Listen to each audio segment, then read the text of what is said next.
বুড়িগঙ্গার পানিতে চোখ রাখলেই যেন দেখা যাচ্ছে অস্বাভাবিক এক দৃশ্য। পানির ওপর কিলবিল করছে লাখ লাখ ছোট সাকার মাছ। বর্ষা শুরু হতে আবারও ভয়ঙ্করভাবে বাড়তে শুরু করেছে এই আগ্রাসী মাছের দাপট।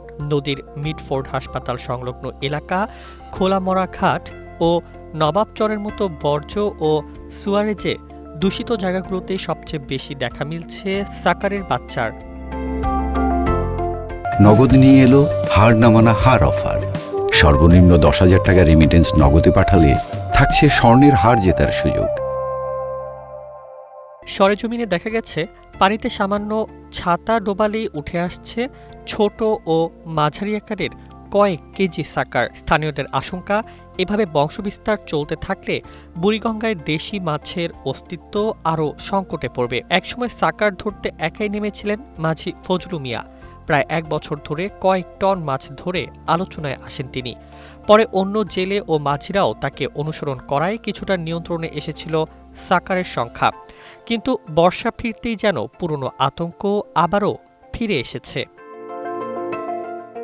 শুধু বুড়িগঙ্গা নয়, তুরাগ নদীতেও বাড়ছে সাকারের আধিপত্য। জেলেদের অভিযোগ, এই মাছের ধারালো পাখনার আঘাতে আহত হন তারা। একই সঙ্গে দেশি শিং, মাগুর, বেলে ও পুঁটির মতো মাছও কমে যাচ্ছে। গবেষকদের মতে সাকার ইতোমধ্যে দেশের 64 জেলাতে ছড়িয়ে পড়েছে। দ্রুত বংশবিস্তারকারী এই মাছ দেশি মাছের ডিম ও লার্ভা খেয়ে ফেলে।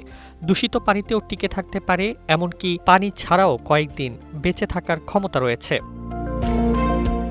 তবে বিপদের মধ্যেই দেখছেন সম্ভাবনার পথ গবেষকেরা। শেরেবাংলা কৃষি বিশ্ববিদ্যালয়ের ডক্টর মোহাম্মদ মাসুদ রানার মতে, সাকারকে ধ্বংস না করে সম্পদে পরিণত করা সম্ভব। এর শুটকি থেকে আমিষ, পোষা প্রাণীর খাবার, মাছ ও পোলট্রি ফিড, জৈব সার, এমনকি বায়োডিজেলও তৈরি করা যায়।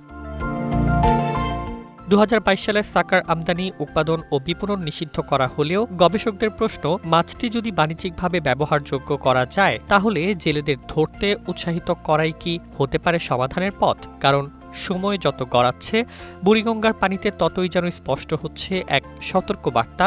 সাকারকে নিয়ন্ত্রণ করা না গেলে দেশি জলজ জীববৈচিত্র্যের জন্য বড় বিপদ অপেক্ষা করছে। News desk, 21 television.